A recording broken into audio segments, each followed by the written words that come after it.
Ladies and gentlemen, welcome to Marketing Monday. Today's top story concerns OpenAI, a company that most of you probably know because you use it to cheat on your homework. In fact, it is the single most valuable pure AI company on planet Earth, in talks to be valued at $80 billion, at least until this past weekend. Now, it's looking very likely this company is worth zero. On Thursday, the OpenAI Dev Day happened, featuring their CEO here, Sam Altman, announcing a whole slew of brand new products for this fast-growing startup taking over the AI consumer world. And then the very next day, on Friday, near the end of the day, he was fired abruptly for no real reason. They just gave a vague statement that he was, quote, not consistently candid in his communications. Basically, they're saying he lied, but they don't say about what. What followed this initial announcement was an entire season of Succession crammed into one single weekend, except every character didn't look like this and wear suits. They looked more like this. And drank $16 bobas in San Francisco. Every business drama at its core is a human drama. So let me explain our characters. Team Sam on the left side versus the board of directors on the right side. These 7 people, and I do mean 7. I'm sorry that Joseph Gordon-Levitt is in this photo. He's not actually part of this. Let's start at the top with Sam Altman, the ex-CEO. Sam Altman is called the Oppenheimer of our age. He's considered to be an extremely important person for the future of technology. But what is his background? He started out as a little kid like this, founding a little Silicon Valley company called Looped. Looped was a startup that allowed you to share where you were to your friends on your mobile phone. It didn't do that well. It wasn't a great idea, but it allowed him to get into Y Combinator, which is a startup accelerator. It's a place that gives funding to startups and lets them meet other influential people in the startup world. He's part of the very first Y Combinator class back in 2005. This is young Sam Altman with Paul Graham, the founder of Y Combinator. Looped fails. Looped fails really quickly. But those who can't do often teach. After failing at a startup, he starts teaching how to succeed at a startup. Now, I'm kind of making fun of him here, but actually, it turns out that Sam Altman is really good at the business side of startups. He's good at talking to investors. He's good at organizing people on a mission. He's good at hiring. He just didn't have a very good idea. And so he becomes part of Y Combinator. He becomes actually the president of Y Combinator, helping find new startups to help grow and invest in. Now, you have to understand about Sam, everything I've understood from his writing is that he's what you might call an accelerationist. He believes in moving fast and breaking things and getting products to market and getting in the hands of consumers. He wants to move quickly. I'll fully admit that when I was a young 19-year-old entering Silicon Valley, or 21-year-old, I had his blog as my homepage. I would open up my computer, open up Chrome, and it would auto go to this homepage about advice for ambitious 19-year-olds. I used to read this shit all the time. I was on my Sigma grind set, okay? And I remember he had an interesting blog way back in 2014 about how to hire board members for your startup. There's a specific quote in there where he said, as a side note, bad board members are disastrous. You should check references thoroughly before you let them join your board. That's interesting. I wonder if that's going to come into play today. Next up, we have GDB, or Greg Brockman, okay? Greg Brockman is probably, if you are an engineer in my chat, the guy who you're going to look at and say, Giga Chad. Okay? Because he's actually doing a lot of the coding. He's the president of OpenAI, and he is considered probably the most responsible for coding what became ChatGPT. He is diehard on Team Sam, okay? Next person, this is Mira. This is the Chief Technical Officer, CTO, considered a brilliant engineer in her own right. She's also on Team Sam. Quick summary is that they quit when he quit, when he was fired. When he was fired, Greg quit. And they're all lovey-dovey on social media. They're all part of a team, okay? On the right is the board. This is who fired him. It starts off with another engineer-loved Giga Chad. This is Ilya Sutskever. He's got a slightly worse hairline. This is a quote from him talking about his personal life. I lead a very simple life. I go to work, then I go home. I don't do much else. There's a lot of social activities one could engage in. Lots of events one could go to, which I don't.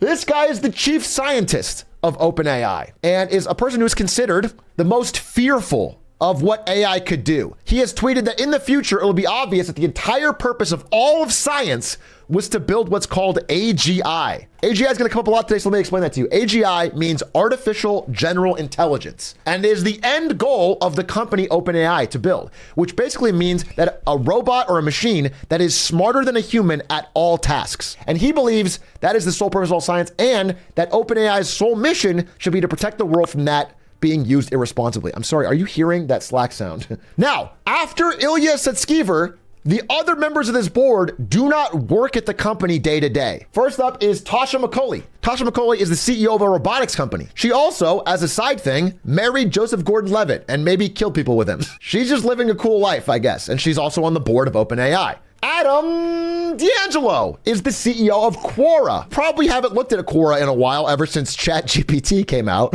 But he's the CEO of Quora. I checked it today to see what was on there, and I saw this question. I'm a board member of a fast-growing AI company who voted to have the CEO fired, and now it completely backfired. How do I fix this?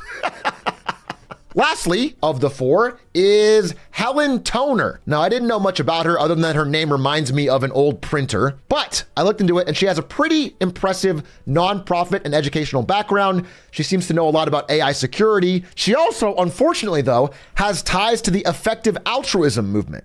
Now, if you guys don't remember effective altruism, that was a movement that was popularized by one Sam Bankman-Fried.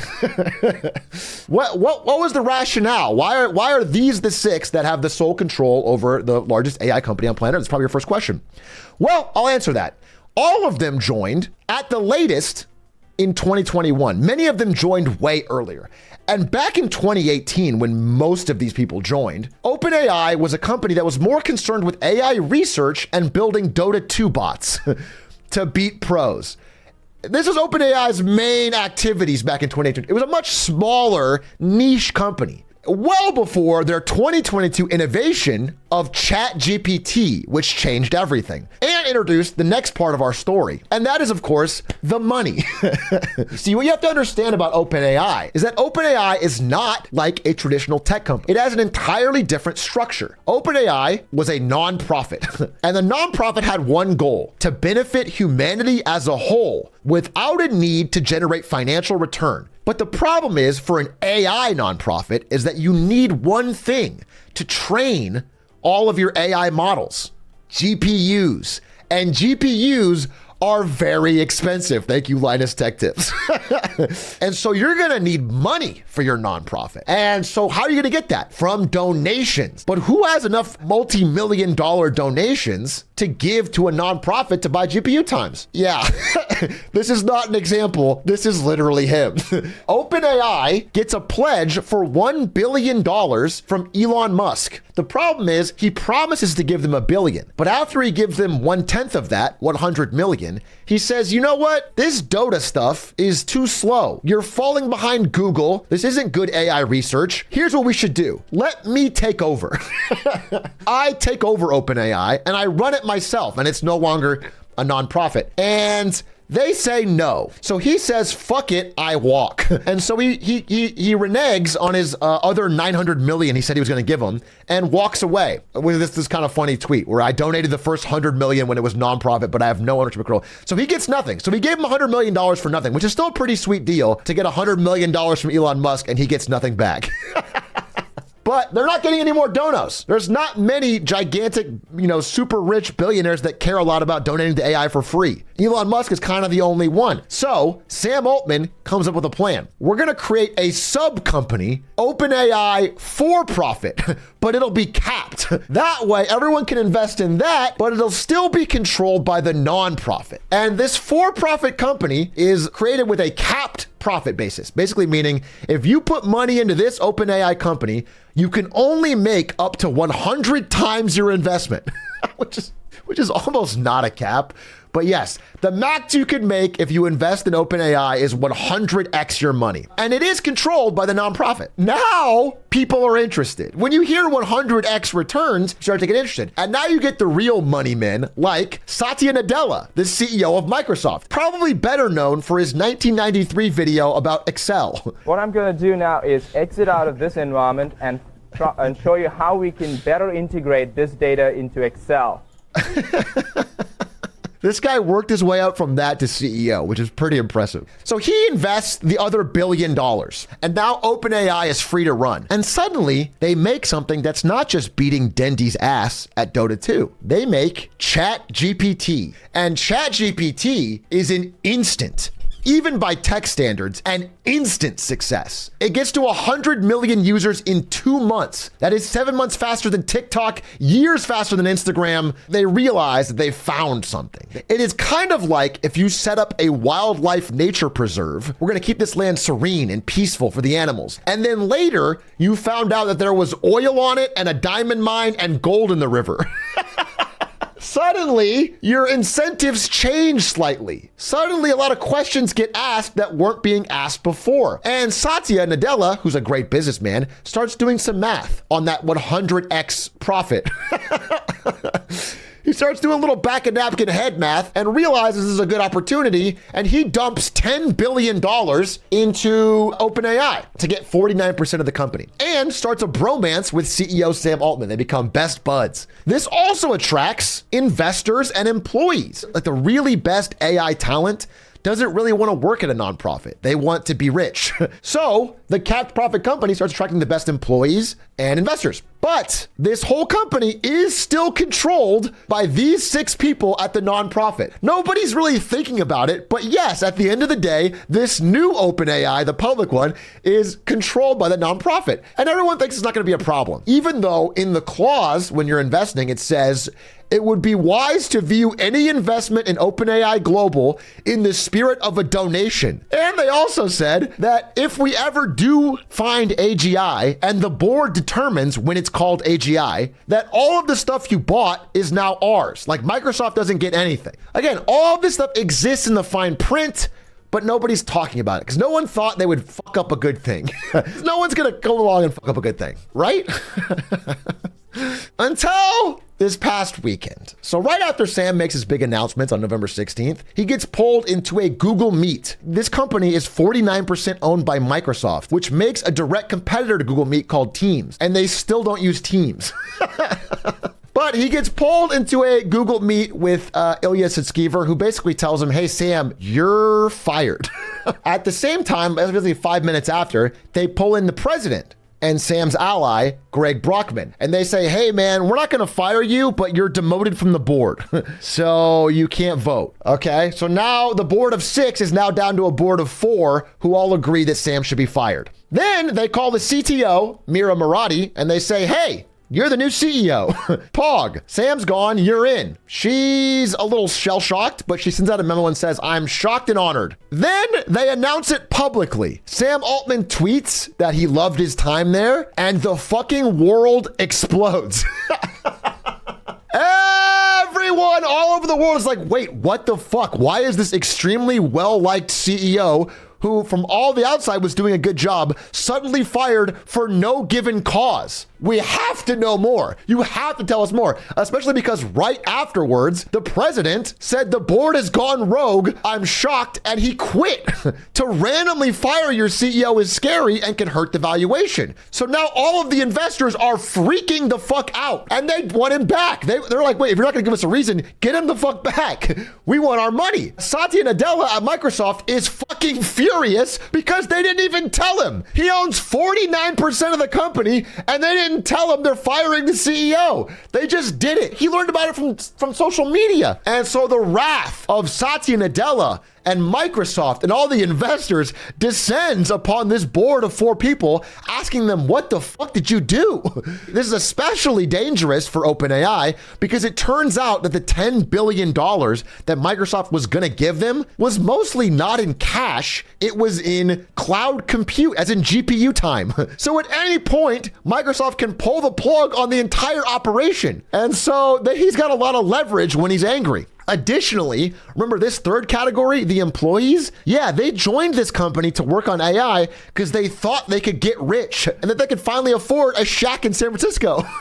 All of these engineers wanted to buy this $1 million, 700 square foot shack. They can't get this if OpenAI doesn't keep growing at an $80 billion valuation. They all get on social media and start outpouring love to Sam Altman. And eventually the entire staff basically says, hey, we're gonna quit if the board doesn't resign and bring Sam back. We want things back the way they were. And this comes straight from the top. Remember that new CEO they hired? Well, her first act as CEO is to be like, hey, we actually should bring Sam back. So they have a big showdown at OpenAI headquarters where everybody comes back in to try and get this figured out. This is still on the weekend. Sam Altman tweets, this is the first and last time I ever wear one of these, which is a guest badge to OpenAI, which is kind of badass. He's basically saying, I'm walking in here as a guest. Either I leave as a CEO or I never come back. It looks pretty badass until you see it from the other side. But still, and they have the most San Francisco boardroom showdown fucking ever. They have a delivery man constantly bringing boba guys. The battle goes on all day, but the problem is Sam Altman is pissed now. He will not allow a control Z. He will not allow it to be like, hey, oopsie, we messed up. The only way he'll come back is if the entire existing board is fired. The board obviously does not want that. And so the 5 p.m. deadline doesn't happen. That new CEO whose plan was to bring Sam and Greg back, well, the board's like, well, that didn't fucking work. You're fired. And now they need a new CEO again. Who do they get? Who's someone who's run a company perfectly? That's right. Emmett Shear of Twitch, out of left field from the top ropes. Emmett Shear, the former Twitch CEO, is brought out of retirement to be the new CEO of the most valuable AI company on earth. Remember this picture from the beginning where Sam Altman was in the first class of OpenAI of Y Combinator? Guess who's this guy in the back left corner? That's Emmett Shear. He was also there. These guys actually go way the fuck back. The reason why it's quickly determined that he was picked as the new CEO is that he has embraced publicly AI doomerism. He's in favor of a slowdown. He said if the current speed of AI is a 10, we should bring it down to a 2. He has publicly said that he's a believer in the paperclip theory, which is the idea that an AI could be told optimize making more paperclips. And the AI would kill us all and harvest the entire earth into paperclips. But I have unique insight here because I used to work with Emmett Shear. Actually, my very first meeting at Twitch when I first started as employee 100 as a 20-year-old was with Emmett Shear. We sat down, he looked at me, I looked at him, he said, And then I basically had to reread my resume to him so he could remember who the fuck I was. And so the second this news broke, I started to get texts from all of my ex-Twitch friends being like, what the fuck? And we had some pretty interesting conversations. This is actually fantastic news for the AI alignment types who think AGI will kill us all within 10 years because nothing gets done when Emma is your CEO. My experience with Emmett Shear is that he is extremely slow, extremely disinterested, and often would sit in meetings playing Hearthstone the whole time. Headline, a year from now, we taught the AI how to play Hearthstone and he won't believe the results.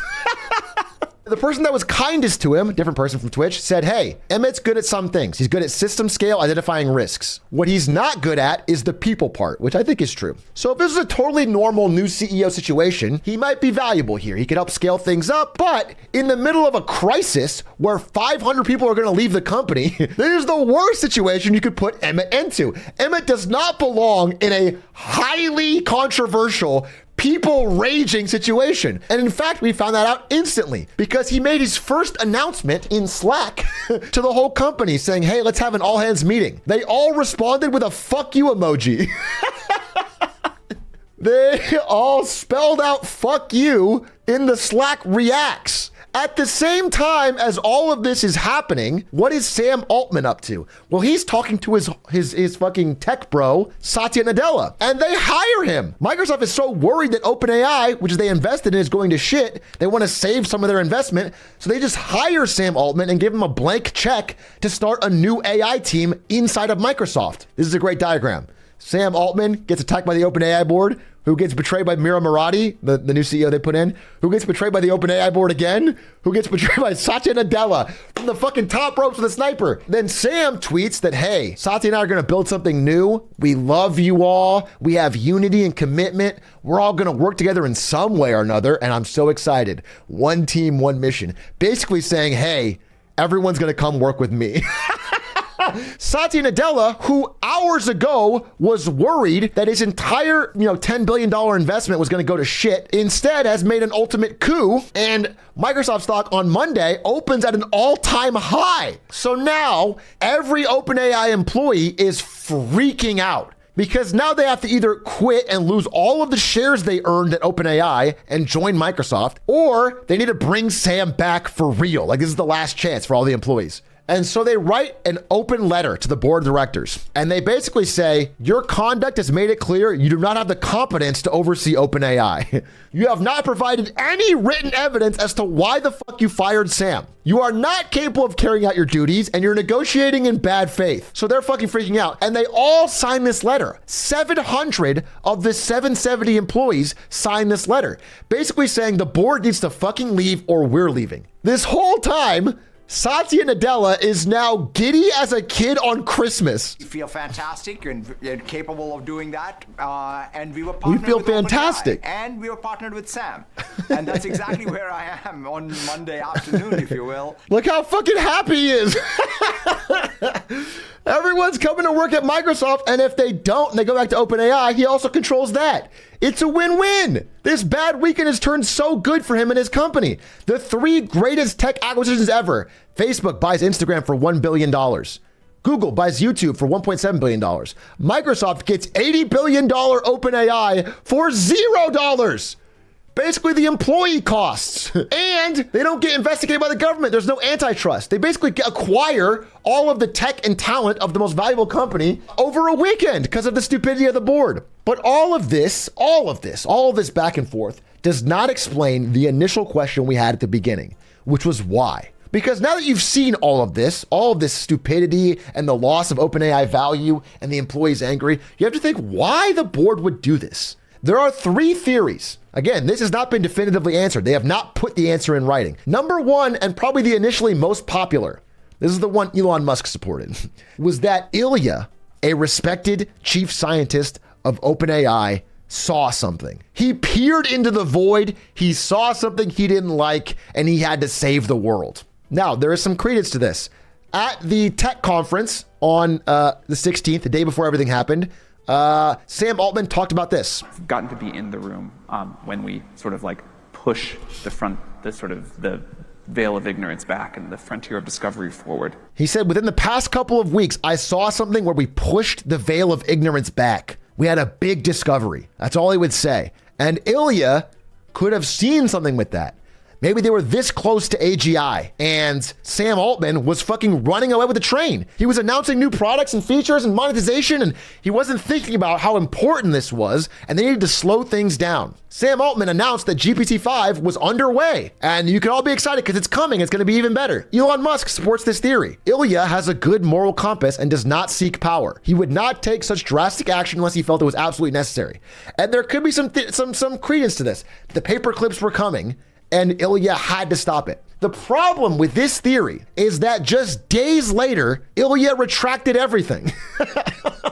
He signed this letter. You can see it right here at the bottom. He wants to fire the board, which includes himself, and bring Sam back. It's very funny, though, that he backtracked and said, like, I deeply regret my participation in the board's actions. Very distancing language, which is kind of like, we're all trying to find the guy who did this. It's like, bro, you're the one that called him and fired him. Theory number 2 revolves around this guy, Adam D'Angelo, the CEO of Quora. Now, you might remember at the beginning, I mentioned the fact that the Quora numbers are down since the invention of ChatGPT. His main wealth is in Quora. Quora, which had been steadily growing over the years, has basically been made obsolete by the invention of AI and ChatGPT to answer all these questions. That's a problem for him because he's only a board member, not like a key investor. He's not going to make a ton of money if OpenAI grows, but he will if Quora does. Additionally, he also founded his own AI company called Poe.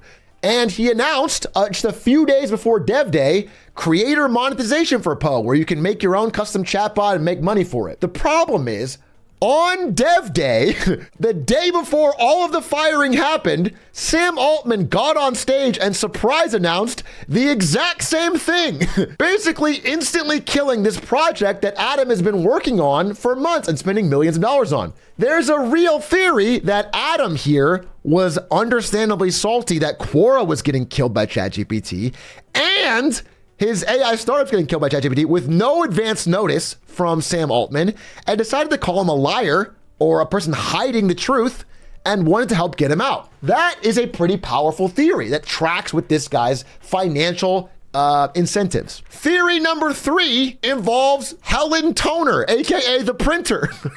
She hasn't been spoken about much in this whole fiasco because she instantly, the second this happened, privated all her social media, has been off the grid, hasn't said anything, and she lawyered up. But Helen Toner is one of the 4 members who voted against Sam Altman. And she apparently, according to Kara Swisher, had hot tension with Sam because he was trying to get her to leave the board. Basically, as the company grew to be $80 billion, Sam Altman apparently in secret was like, hey, we need to get some of the dead wood from back when this was smaller off the board.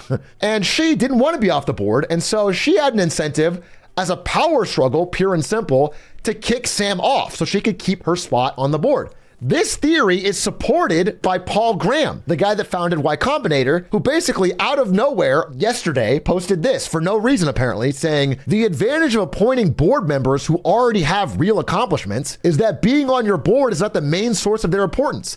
So they won't try to cling to their seats, even when it's obviously time to leave. He was very obviously hinting that some of the people on the board that have no accomplishment in his eyes, which are probably Helen Toner and Tasha, should get off the board. Now, my theory is that all 3 of these things can be true. In fact, I think the petty humanity of it all is probably what decided all of this. It's probably a little bit of these guys pushing AI really fast for monetization and products. And everyone here joining the team at a time when it was more about going slow and being safe and cautious. And this guy, Adam, gets a little bit pissed about not being informed about the Poe stuff, and she's pissed about maybe getting kicked off the board, and they all convince Ilya that like, hey, this is all about AI safety, and so they all agree, hey, let's kick him off. I think they all had their own individual reasons that were all wrapped up in the idea that Sam was probably being a little bit untruthful when he talked to them about how fast he was going. And it all combined together when he went on stage that day and announced a bunch of new things that they hadn't heard about. And so they fucking fired him. A little bit of human pettiness and a little bit of short-sightedness, and they blew up a company they all built together over the past couple of years that was on track to be the most valuable AI company in the world. That's pretty scary because what's next is kind of sad to me. The money age of AI. We are past the stage of AI where it's fun and games and researchers talking and let's be safe and let's be slow. Now that ChatGPT exists and has made tons of money, everyone has realized that AI is a money printing machine, a cash geyser. And all of the people that were involved and decision makers before are being kicked out. The same day all of this happened, Meta and Zuckerberg basically dissolved their entire responsible AI team, as if to say, this is not fucking happening to us. Everyone all over the world, including China, is now full speed ahead to be the first company to create new AI innovations, specifically AGI. And nobody is going to slow down and be told no or stop by anyone else. There's too much money in it now, which to me is a little sad because I'm not an AI doomer by any stretch of the imagination, but I liked the fact that OpenAI was the lead company and they were controlled by a nonprofit. I remember seeing this interview with Sam Altman in front of Congress where he said, "You make a lot of money, do you?" No. I paid enough for health insurance. I have no equity in OpenAI. Really? Yeah. That's interesting. You need a lawyer. I need a what? You need a lawyer or an agent. I'm doing this because I love it.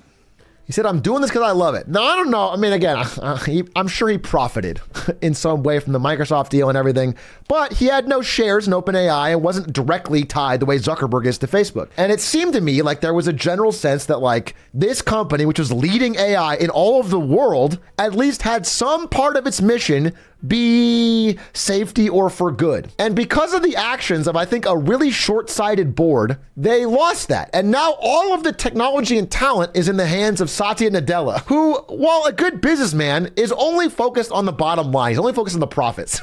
That being said, there is one glimmer of hope I can end this presentation on. Surprise update. This is the part where I was going to speculate live that Emmett might be fed up with the job and try to bring Sam back as well. That's not speculation. In the last few hours, that happened. Sam Altman is back at CEO of OpenAI, which means after 5 days of chaos, things are basically back to where they started. All of this pettiness and back and forth and lawyers and boba, and we're kind of back to where we started. There is one key change. There is an entirely new board of directors at the nonprofit consisting of only these 3 people right now.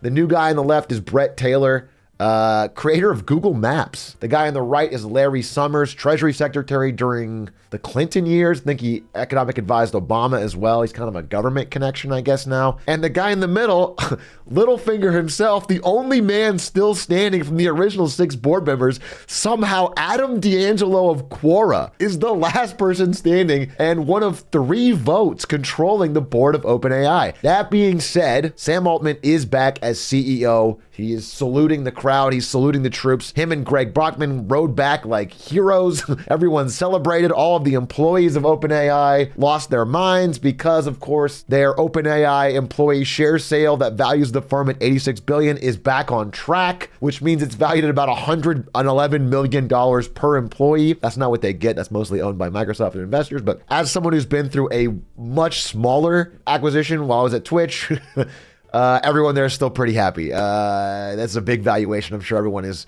coming out as a millionaire. So they're all pogging. It's all, I guess, good news. Everyone's happy. Everyone's back to normal. Is this still clearly Sam and Greg's company? That's the biggest takeaway, is that the employees are pretty much united firmly behind them. Satya Nadella is tweeting long-ass paragraphs about how thankful he is on Thanksgiving about OpenAI and all of this working out, mostly because I think this was a bunch of chaos and it did not hurt the stock price at all. They are at all-time highs. And even Emmett Shear came off looking okay because he tweeted this very funny message about CEO any percent after being in the job for like less than a day. What did we learn? Nothing. I guess we learned one thing, is that no matter what incredible technological feats we create as a company or as a society, human pettiness is really going to drive all the fun and the chaos and the squabbles and the destruction and the good and the bad. So if you want to learn more about that in the world of business, keep watching Marketing Monday and tune in every week. We'll have more stories like this coming your way. Thanks for watching.